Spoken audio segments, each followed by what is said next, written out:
ನಮಸ್ಕಾರ ವೀಕ್ಷಕರೇ, ನೀವು ನೋಡ್ತಾ ಇರೋದು ಆದ್ಯಂತ್ ಮೀಡಿಯಾ. ಚಂದ್ರನ ದರ್ಶನವಿಲ್ಲದೆ ಈ ಒಂದು ರಥ ಪೂರ್ಣ ಆಗೋದೇ ಇಲ್ಲ. ಸಂಕಷ್ಟಹರ ಚತುರ್ಥಿಯ ಹಿಂದಿರುವಂತಹ ಅಚ್ಚರಿಯ ಕಾರಣವೇನು? ಬಹಳಷ್ಟು ಜನ ಸಂಕಷ್ಟಿಯನ್ನ ಆಚರಣೆ ಮಾಡ್ತಾರೆ, ಆದ್ರೆ ಇದರ ಹಿಂದಿನ ಕಾರಣ ಏನು, ಪೌರಾಣಿಕ ಕಥೆ ಏನು, ಉದ್ದೇಶವೇನು, ನಮ್ಗೆ ಸಿಗುವಂತಹ ಫಲಗಳು ಏನು ಅನ್ನೋದನ್ನ ನಾನ್ ತಿಳಿಸ್ತಾ ಹೋಗ್ತೀನಿ. ನೀವು ಆದ್ಯಂತ್ ಮೀಡಿಯಾ ಚಾನೆಲ್ನ ಈಗಲೇ ಸಬ್ಸ್ಕ್ರೈಬ್ ಮಾಡ್ಕೊಳ್ಳಿ, ಲೈಕ್ ಮಾಡಿ, ವಿಡಿಯೋಗಳು ಇಷ್ಟ ಆಗ್ತಾ ಇದ್ರೆ ಫಾಲೋ ಕೂಡ ಮಾಡಿ. ಪುರಾಣಗಳ ಪ್ರಕಾರ ಒಮ್ಮೆ ಪಾರ್ವತಿ ದೇವಿ ತನ್ನ ಸಂಕಷ್ಟಗಳನ್ನ ಪರಿಹರಿಸಿಕೊಳ್ಳಲು ಈ ಸಂಕಷ್ಟಹರ ಚತುರ್ಥಿಯನ್ನ ಆಚರಣೆ ಮಾಡಿದ್ಲು ಎಂದು ಉಲ್ಲೇಖ ಮಾಡಲಾಗಿದೆ. ಆದ್ರಿಂದ ಯಾರು ಈ ದಿನವನ್ನ ಭಕ್ತಿಯಿಂದ ಆಚರಣೆ ಮಾಡ್ತಾರೋ ಅವರು ಗಣಪತಿಯ ಪ್ರೀತಿಗೆ ಪಾತ್ರರಾಗಿ ಇಷ್ಟಾರ್ಥಗಳು ನೆರವೇರುತ್ತೆ ಎಂಬ ನಂಬಿಕೆ ನಮ್ಮಲ್ಲಿದೆ. ಗಣೇಶನಿಗೆ ಪ್ರಥಮ ಪೂಜಿತ ಎಂಬ ಸ್ಥಾನವಿದೆ. ಯಾವುದೇ ಕಾರ್ಯವಿರಲಿ ಅದು ನಿರ್ವಿಘ್ನವಾಗಿ ನೆರವೇರಲು ಮೊದಲು ಗಣಪತಿಯನ್ನ ಆರಾಧನೆ ಮಾಡುವುದು ರೂಢಿ. ಗಣೇಶನಿಗೆ ಸಮರ್ಪಿತವಾದ ಅನೇಕ ವ್ರತಗಳಲ್ಲಿ ಅತ್ಯಂತ ಶಕ್ತಿಶಾಲಿ ಮತ್ತು ಜನಪ್ರಿಯವಾದದ್ದು ಸಂಕಷ್ಟಹರ ಚತುರ್ಥಿ. ಪ್ರತಿ ತಿಂಗಳ ಕೃಷ್ಣ ಪಕ್ಷದ ಚತುರ್ಥಿಯಂದು ಆಚರಿಸಲಾಗುವಂತಹ ಈ ವ್ರತವು ಭಕ್ತರ ಪಾಲಿಗೆ ಸಂಕಷ್ಟ ನಿವಾರಕ ಸಂಜೀವಿನಿಯಾಗಿದೆ. ಹಾಗಾದ್ರೆ ಸಂಕಷ್ಟಹರ ಚತುರ್ಥಿ ಅಂದ್ರೆ ಏನು? ಸಂಸ್ಕೃತದಲ್ಲಿ ಸಂಕಷ್ಟ ಅಂದ್ರೆ ತೊಂದರೆ ಅಥವಾ ವಿಪತ್ತು ಅಂತ. ಹರ ಎಂದರೆ ನಾಶ ಮಾಡುವವನು. ಜೀವನದಲ್ಲಿ ಎದುರಾಗುವಂತಹ ದೈಹಿಕ, ಮಾನಸಿಕ, ಆರ್ಥಿಕ ಮತ್ತು ಆಧ್ಯಾತ್ಮಿಕ ಅಡೆತಡೆಗಳನ್ನು ನಿವಾರಿಸುವಂತೆ ಗಣೇಶನನ್ನ ಪ್ರಾರ್ಥಿಸುವ ದಿನವಿದು. ತಿಂಗಳಿಗೆ 2 ಚತುರ್ಥಿಗಳು ಬರುತ್ತೆ. ಅವುಗಳಲ್ಲಿ ಹುಣ್ಣಿಮೆ ನಂತರ ಬರೋದನ್ನ ಸಂಕಷ್ಟಹರ ಚತುರ್ಥಿ ಅಂತಲೂ, ಅಮಾವಾಸ್ಯೆ ಬಳಿಕ ಬರೋದನ್ನ ವಿನಾಯಕ ಚತುರ್ಥಿ ಅಂತಲೂ ಕರೆಯಲಾಗುತ್ತೆ. ಅಂದ್ರೆ ಪ್ರತಿ ತಿಂಗಳ ಶುಕ್ಲ ಪಕ್ಷದಲ್ಲಿ ವಿನಾಯಕ ಚತುರ್ಥಿ ಬಂದ್ರೆ ಪ್ರತಿ ತಿಂಗಳ ಕೃಷ್ಣ ಪಕ್ಷದಲ್ಲಿ ಸಂಕಷ್ಟಹರ ಚತುರ್ಥಿ ಬರುತ್ತೆ. ವಿನಾಯಕ ಚತುರ್ಥಿಯನ್ನ ಜ್ಞಾನ ಮತ್ತು ಸಮೃದ್ಧಿಗಾಗಿ ಆಚರಣೆ ಮಾಡಲಾಗುತ್ತೆ. ವರ್ಷದ ಅತ್ಯಂತ ದೊಡ್ಡ ವಿನಾಯಕ ಚತುರ್ಥಿಯನ್ನು ಕೂಡ ಗಣೇಶ ಚತುರ್ಥಿ ಎಂದು ಸಂಭ್ರಮದಿಂದ ಆಚರಣೆ ಮಾಡಲಾಗುತ್ತೆ. ಆದರೆ ಸಂಕಷ್ಟಹರ ಚತುರ್ಥಿ ಅಂದರೆ ಹೆಸರೇ ಸೂಚಿಸುವಂತೆ ಸಂಕಷ್ಟಗಳನ್ನು ಅಂದರೆ ತೊಂದರೆಗಳನ್ನು ದೂರ ಮಾಡುವಂತಹ ದಿನ. ಜೀವನದ ಅಡೆತಡೆಗಳನ್ನು ನಿವಾರಿಸಲು ಭಕ್ತರು ಕಠಿಣ ಉಪವಾಸವನ್ನ ಮಾಡ್ತಾರೆ. ಸಂಕಷ್ಟಹರ ಚತುರ್ಥಿಯನ್ನ ಚತುರ್ಥಿ ದಿನವೇ ಆಚರಣೆ ಮಾಡೋಕೆ ಕಾರಣ ಇದೆ. ಗಣೇಶನ ಜನ್ಮತಿಥಿ ಚತುರ್ಥಿ.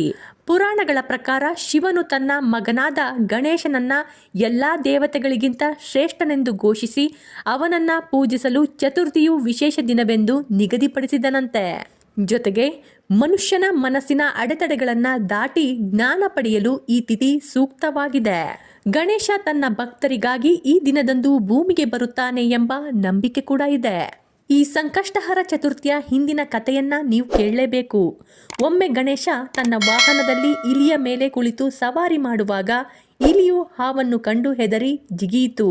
ಇದರಿಂದ ಗಣೇಶ ನೆಲಕ್ಕೆ ಬಿದ್ದನು. ಇದನ್ನ ಆಕಾಶದಿಂದ ನೋಡ್ತಿದ್ದಂತಹ ಚಂದ್ರನು ಗಣೇಶನ ರೂಪ ಮತ್ತು ಆತ ಬಿದ್ದಿದ್ದನ್ನ ನೋಡಿ ಅಹಂಕಾರದಿಂದ ನಕ್ಕನು. ಇದರ ಜೊತೆ ಇನ್ನೊಂದು ಕಥೆಯೂ ಇದೆ. ಚತುರ್ಥಿ ದಿನದಂದು ಗಣೇಶನು ತನ್ನ ಭಕ್ತರ ಮನೆಯಲ್ಲಿ ಚೆನ್ನಾಗಿ ತಿಂಡಿ ತಿನಿಸು ತಿಂದು ತನ್ನ ಹೊಟ್ಟೆ ಹೊಡೆದು ಹೋಯಿತಂತೆ. ಅದನ್ನ ನೋಡಿ ಚಂದ್ರ ನಕ್ಕು ಬಿಟ್ಟನಂತೆ. ಆದರೆ ಮುಂದೆ ನಡೆದಿದ್ದೆಲ್ಲ ಒಂದೇ ರೀತಿಯಾಗಿದೆ. ಗಣೇಶ ಚಂದ್ರನ ಅಹಂಕಾರವನ್ನು ಅಳಿಸಲು ಇಂದಿನಿಂದ ನಿನ್ನ ಸೌಂದರ್ಯಕ್ಕೆ ಗ್ರಹಣ ಹಿಡಿಯಲಿ. ಚತುರ್ಥಿಯ ದಿನ ನಿನ್ನನ್ನು ಯಾರು ನೋಡ್ತಾರೋ ಅವರಿಗೆ ಸುಳ್ಳು ಅಪವಾದ ಬರಲಿ ಎಂಬ ಶಾಪ ನೀಡಿದನು.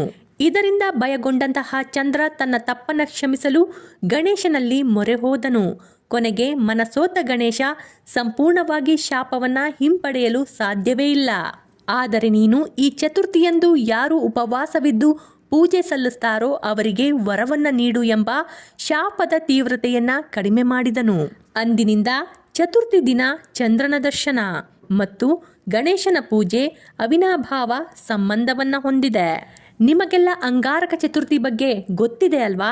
ಅಂದರೆ ಮಂಗಳವಾರ. ಸಂಕಷ್ಟಹರ ಚತುರ್ಥಿ ಮಂಗಳವಾರ ಬಂದರೆ ತುಂಬಾನೇ ವಿಶೇಷ. ಆ ಒಂದು ಸಂಕಷ್ಟಿಯನ್ನ ಆಚರಣೆ ಮಾಡಿದ್ರೆ ಉಳಿದ ಎಲ್ಲ ಸಂಕಷ್ಟಿಯನ್ನ ಆಚರಣೆ ಮಾಡಿದಷ್ಟು ಪುಣ್ಯ ಲಭಿಸುತ್ತಂತೆ. ಹಾಗಾದ್ರೆ ಯಾರು ಈ ಅಂಗಾರಕ? ಇವನಿಗೂ ಸಂಕಷ್ಟಹರ ಚತುರ್ಥಿಗೂ ಏನು ಸಂಬಂಧ?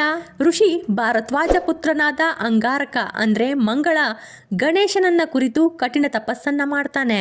ಅವನ ಭಕ್ತಿಗೆ ಮೆಚ್ಚಿದ ಗಣೇಶ ಪ್ರತ್ಯಕ್ಷನಾಗಿ ವರವನ್ನ ಕೇಳಲು ಹೇಳ್ತಾನೆ.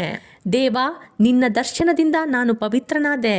ನನ್ನ ಹೆಸರಿನಲ್ಲಿ ಈ ದಿನವು ಶಾಶ್ವತವಾಗಿ ಉಳಿಯುವಂತೆ ಏನಾದರೂ ವರ ಕೊಡು ಎಂದು ಕೇಳಿಕೊಳ್ತಾನೆ. ಹಾಗಾಗಿ ಗಣೇಶನ ಸಂಕಷ್ಟಹರ ಚತುರ್ಥಿ ಕೇವಲ ಒಂದು ಆಚರಣೆಯಾಗಿಲ್ಲ, ಇದೊಂದು ವ್ರತವಾಗಿದೆ. ಈ ವ್ರತವನ್ನ ಕಾವ್ಯ ವ್ರತ ಎಂದು ವಿಂಗಡಿಸಲಾಗಿದೆ. ಅಂದ್ರೆ ನಿರ್ದಿಷ್ಟ ಸಂಕಲ್ಪ ಅಥವಾ ಇಷ್ಟಾರ್ಥ ಸಿದ್ಧಿಗಾಗಿ ಮಾಡುವ ವ್ರತವಾಗಿದೆ. ಚಂದ್ರ ಮನಸ್ಸಿನ ಅಧಿಪತಿ. ಚತುರ್ಥಿಯ ಸಮಯದಲ್ಲಿ ಚಂದ್ರನ ಚಲನೆ ಮತ್ತು ಭೂಮಿ ಮೇಲಿರುವಂತಹ ಕ್ರಾಂತಿಯ ಪ್ರಭಾವದಿಂದ ಮನುಷ್ಯನ ಮನಸ್ಸು ಚಂಚಲಗೊಳ್ಳುತ್ತೆ. ಈ ಸಮಯದಲ್ಲಿ ಗಣೇಶನನ್ನ ಆರಾಧಿಸೋದ್ರಿಂದ ಮನಸ್ಸು ಸ್ಥಿಮಿತಕ್ಕೆ ಬರುತ್ತೆ ಮತ್ತು ಅಡೆತಡೆಗಳನ್ನು ಎದುರಿಸುವ ಸಾಮರ್ಥ್ಯ ಬೆಳೆಯುತ್ತೆ. ಸಂಕಷ್ಟಿ ಪ್ರತಿ ಚಂದ್ರನ ಮಾಸದಲ್ಲಿ ಆಚರಿಸೋದ್ರಿಂದ ಪ್ರತಿ ತಿಂಗಳು ಗಣೇಶ ದೇವರನ್ನ ವಿವಿಧ ಪೀಠ, ಕಮಲದಳಗಳು ಮತ್ತು ಹೆಸರಿನಿಂದ ಪೂಜಿಸಲಾಗುತ್ತೆ. ಒಟ್ಟು 13 ರಥಗಳಿವೆ. ಪ್ರತಿ ರಥಕ್ಕೂ ಒಂದು ನಿರ್ದಿಷ್ಟ ಉದ್ದೇಶ ಮತ್ತು ಕಥೆ ಇದೆ. ಆದ್ದರಿಂದ ಒಟ್ಟು 13 ರಥಗಳಿವೆ. ಪ್ರತಿ ತಿಂಗಳಿಗೆ ಒಂದು ಮತ್ತು ಕೊನೆಯದು ಅಧಿಕ ಆಗಿದೆ.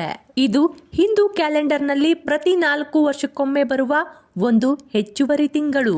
ಸಂಕಷ್ಟಿ ಗಣೇಶನ ಇನ್ನೊಂದು ಹೆಸರು. ಭಗವಂತ ಸಮೃದ್ಧಿ, ಅದೃಷ್ಟ ಮತ್ತು ಸ್ವಾತಂತ್ರ್ಯದ ದೇವರಾಗಿ ಪೂಜಿಸಲಾಗುತ್ತೆ. ಸಂಕಷ್ಟಹರ ಚತುರ್ಥಿ ವ್ರತದ ಮಹತ್ವವನ್ನ ಭವಿಷ್ಯಾಯ ಪುರಾಣ ಮತ್ತು ನರಸಿಂಹ ಪುರಾಣಗಳಲ್ಲಿ ಉಲ್ಲೇಖ ಮಾಡಲಾಗಿದೆ. ಈ ವ್ರತದ ಮಹತ್ವವನ್ನ ಪಾಂಡವರಲ್ಲಿ ಹಿರಿಯನಾದಂತಹ ಯುಧಿಷ್ಠಿರನಿಗೆ ಕೃಷ್ಣ ವಿವರಿಸಿದ್ದಾನೆ. ಇದು ಸಂಕಷ್ಟಿ ಬಗ್ಗೆ ಇರುವಂತಹ ಮಾಹಿತಿಯಾಗಿತ್ತು. ನನ್ನ ವಿಡಿಯೋಗಳು ನಿಮಗೆ ಇಷ್ಟ ಆಗ್ತಾ ಇದ್ರೆ ಲೈಕ್ ಮಾಡಿ, ಶೇರ್ ಮಾಡಿ, ಹಾಗೆ ಸಬ್ಸ್ಕ್ರೈಬ್ ಮಾಡೋದನ್ನ ಮಾತ್ರ ಮರಿಬೇಡಿ. ಧನ್ಯವಾದಗಳು.